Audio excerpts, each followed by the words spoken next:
So over here I've got one that came out of that cab that we're gonna restore because it's actually in better shape than the one that's in my truck.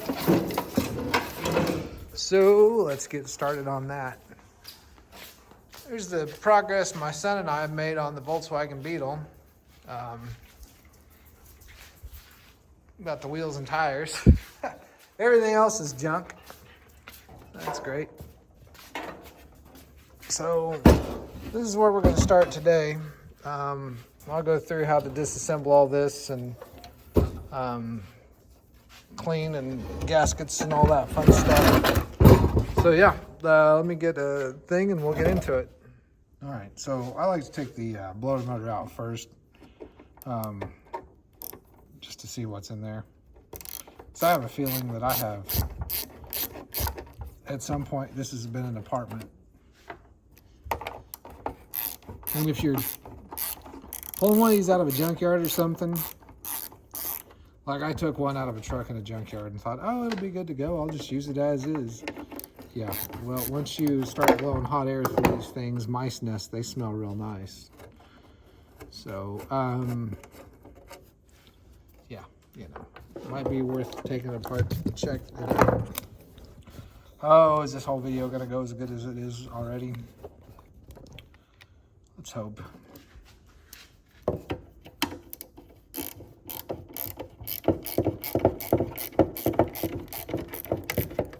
These motors are super tough too. Like, we're gonna test this one, but like the odds of you needing a new motor usually are slim to none. Oh look, yep, we had some friends living in it. There's some acorns in there. A little bit of something else. So, yep, it's a good thing we're taking this apart. Check this motor out real quick.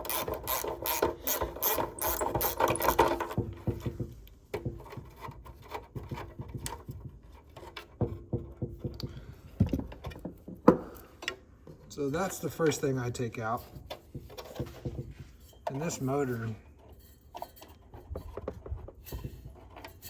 it's quiet, doesn't make a lot of noise. It should be a perfectly usable motor. If I'm not mistaken, I'll check. On some of these motors, I've seen a place where you could actually lubricate them. I don't think this is one of those. But the motor seems quiet. The fan's not bent or anything. I'll get up to 12-volt source in a second, and we can actually see how well it works. So once your motor's out, set that aside and all your screws. There are gaskets for this, and you are going to want them. Because if you don't use the gaskets when you rebuild this, it will turn into a wind tunnel in the wintertime. Because this is a fresh air heating system, so if you don't seal it up, you'll get a lot of cold air inside the cab of your truck that doesn't need to be there. So next, basically we've got to take all the screws there are screws all around this case. We're going to pull out. So I'll go ahead and take those out real quick and then we'll come back to the video. All right, so once all your screws are out, mine was missing a couple here, so I'll have to find a couple suitable replacements. But once all the screws are out of your box, they just separate, right? So then you get these two halves. So somebody has been in here before because they didn't install all the proper seals and stuff when they pulled this. This is one of the old brass units, and I'm going to test it. And if it still works, I'm going to use it. I ordered a aluminum one for this video because the aftermarket brass units that I've seen have not been very high quality. But if this one's still good, well, it kind of looks like right here it may not be any good. I'll probably try to pressure test this and use it if it's good. But if it's not, we'll just install the aluminum unit. This is the resistor for your fan. This is what allows your fan to have different speeds or whatever. So while you're in here, it's a cheap part, change it. If it looks bad, if these are real rusty or anything like that, yeah, it's just easier to change it now. So once you have this out, you can set it aside, clean it up, do whatever you need to do with it. We're going to clean and paint all the internal pieces of this. Now, once you're to this point, there's really not much else you can take apart unless you want to go through and drill out the rivets. I don't want to do that, so I'm not going to. This blend door, if it'll move, this door right here is your blend door that directs heat either to the defroster or to the floor, or it can go in between. This is supposed to have some foam padding on it that works as a seal, but as you can see, this is pretty well shot. And I'm not aware of any kind of replacement stuff that you can get for that. But yeah, that's kind of the unfortunate part of these. So anyway, the rest of it doesn't look too bad. So what I'm going to do now is get the case kind of cleaned up, and we will paint these parts and then go through how to seal all this up and put it back together. All right, so I let the rust cutter dry, like it said, followed the instructions. And it turned it all kind of black, but once I started sanding some of the roughness out of it, the rust was right there again. So I don't think that stuff works quite as good as I hoped it would. And I actually have been sanding this with one of these. These are pretty handy. You can get into some like really tight spots and things like that with it. You know, it's a heater box. It's the heater box part that's attached to the firewall. Nobody's gonna see it, but I mean, you know, you don't have to block it, and I mean, I suppose you could if you wanted to, but I'm not taking it that far. Mostly, I'm just cleaning it up. I'm gonna get all the rust out of it and then repaint this part so that it doesn't rust anymore. All right, so after you've got all your parts cleaned up and painted, it's time to put it back together, right? So, first thing that goes in is the heater core.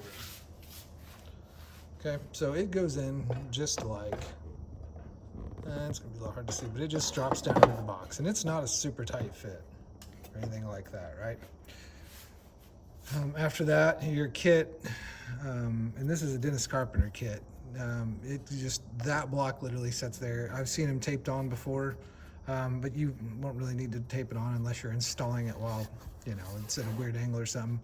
The foam pad goes down, and this is what insulates the heater core into the box. And then this plate drops on, and you line up your holes, and there'll be 3 bolts that hold this plate on.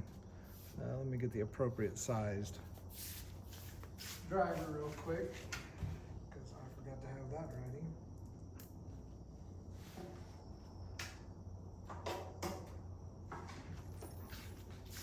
You gotta remember, like, these bolts are just going into a composite housing, so like you don't need hit them with the impact or anything like that. Spin it around, grab you 2 more.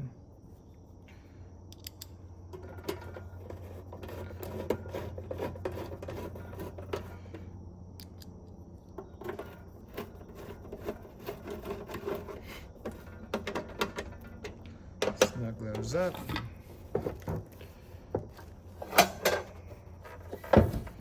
And then you hit the last one. On top. From there, you move on to the blower motor. So this is the blower motor assembly. I tested and painted mine, so you know, if yours is bad, making a lot of noise, anything like that, you're going to want to replace it. This one tested fine. I let it run for a few minutes and it never made any noise at all. But I was lucky enough to get a model truck that had one of these that was pretty low mileage truck, so I don't think this saw a lot of use. There is a gasket in between this motor and this plate, and it looks like this.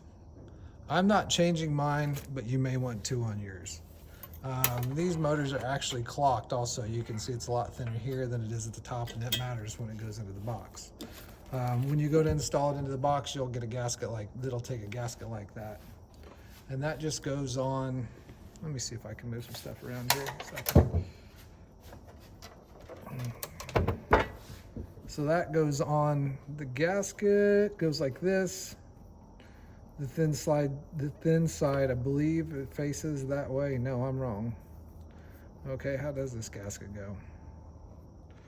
Like that. Wait, to have this.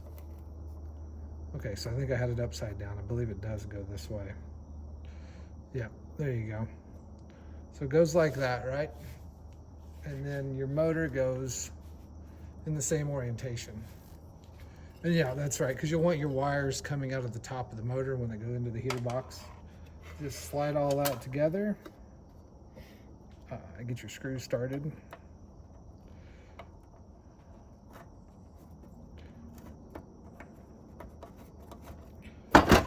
And then let everything fall over on camera.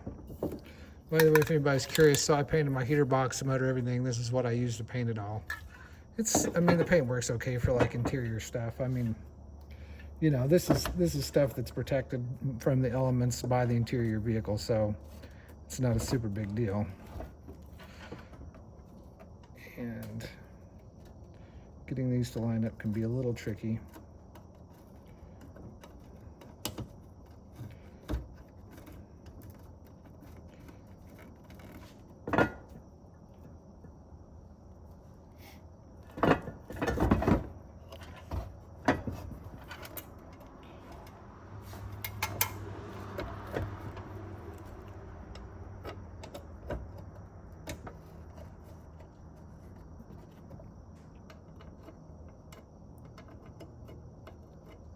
Based off this being a new gasket, this hole may be a little tough to find. I'm gonna have to get a pick to line that up.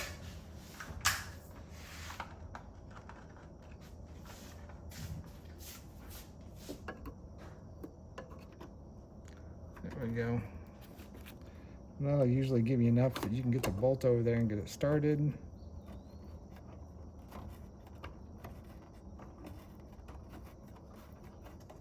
From here, you were good to go. So if you put this back together without this gasket, this motor is going to make some vibrating noises in your housing. Plus, you put your housing in the possibility of leaking. I mean, you want to keep these sealed up as much as you can. If they're sealed up well, they tend to work pretty good as far as, you know, heat goes if you use your truck in the winter. Mine doesn't, but there's on occasion I do drive it when it's kind of cold outside. And so this is really about the extent into the assembly for this heater box. I'll show you a couple things real quick. So the kit that you order with the seals comes with 2 pieces of foam, and they are for the blend doors inside here that are originally covered in foam.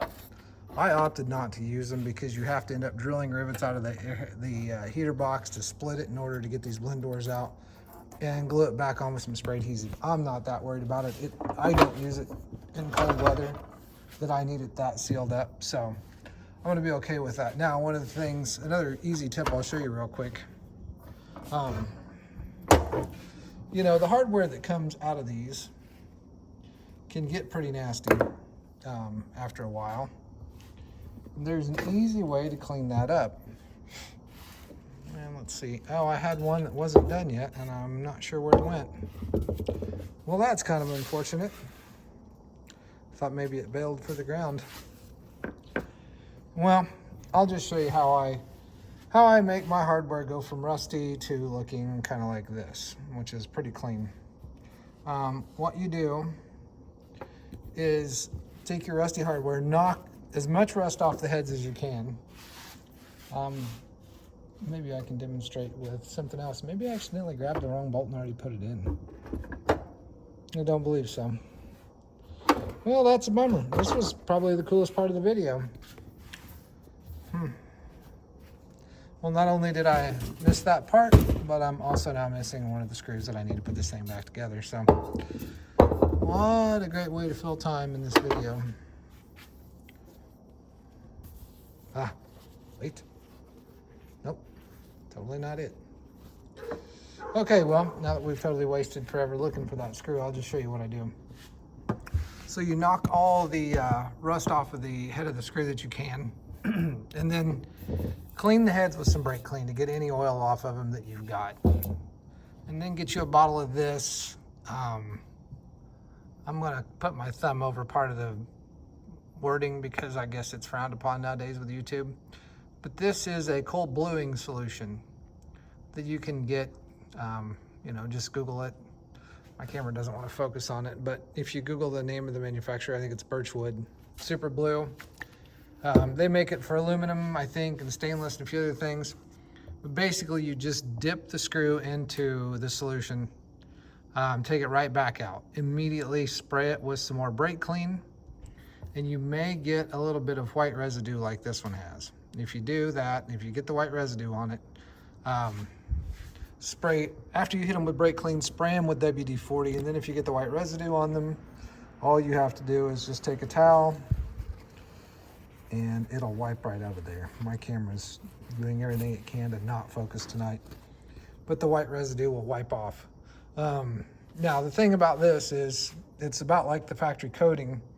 They will rust if you're exposed to the elements, because it's a light black oxide coating.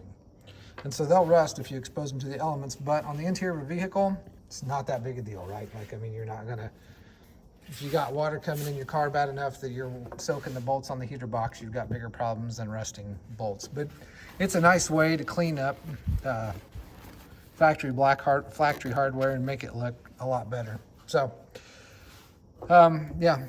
The only thing that this heater box needs now that I do not have and have not ordered is there's a resistor that goes in here for the speeds on the blower motor. I didn't get one ordered in time for this video, but that goes in there. It uses the only 2 short bolts that comes with the heater box, and that's pretty much how you restore one of these boxes.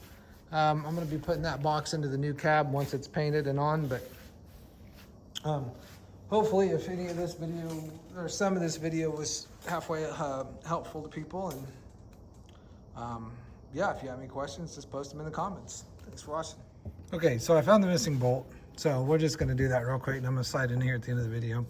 So you can kind of see the head of the bolts. Like, I've cleaned it. All I've done is hit it with a wire brush, or actually a wire wheel, but it's not a super clean, like it doesn't look very presentable. So what you do is just a little bit of brake clean, you know, just to clean all the oils and stuff off of it, right? And it needs to be dry when you do this. You're definitely not supposed to touch it with your fingers after you're done with this part, right? So, I mean, you know, like I said, just do that. Get your cold bluing. Don't get the stuff on your fingers either, okay? So,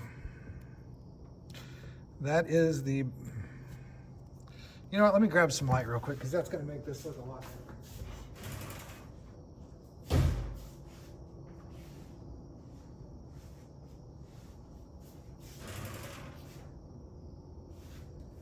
Yeah, he's just dragging the length of this video out so he can, yep. So, there you can kind of see what the end of the bolt looks like. The rustiness, it's still kind of on there. Move this light over here. I need a better light in my garage. So, now that you got the bolt, you literally just dip it in the solution, right? Dip it in, pull it back out. Get the whole thing covered. Okay. And then as soon as that's done, spray it again with a brake part cleaner. Washes off the solution, because you don't want to get this stuff on your fingers. Wipe it off. Okay, you're gonna have that white stuff show up. That's okay. That's not anything to worry about. Spray it with just a little bit of WD-40. Oh, spill that really expensive bottle all over the place.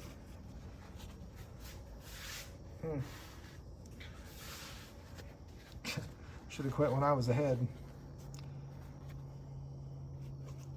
Wipe all the white stuff off of the bolt. And this is what you end up with, which is a much blacker head of a bolt. Looks, in my opinion, it looks better, especially, you know, if you're really wanting to do a clean restoration on something. The old hardware I've found works better using this trick than the newer stuff. Newer hardware does not seem to blacken nearly as well. There may be, it's obviously a different makeup than what the older stuff is. I think there's more iron in the older bolts, but I don't know. I'm not a metallurgist. Also, one step I forgot to mention on the heater boxes, in that kit, there's 2 square pads. These mount on the outside of the box and seal this part of the box against the firewall.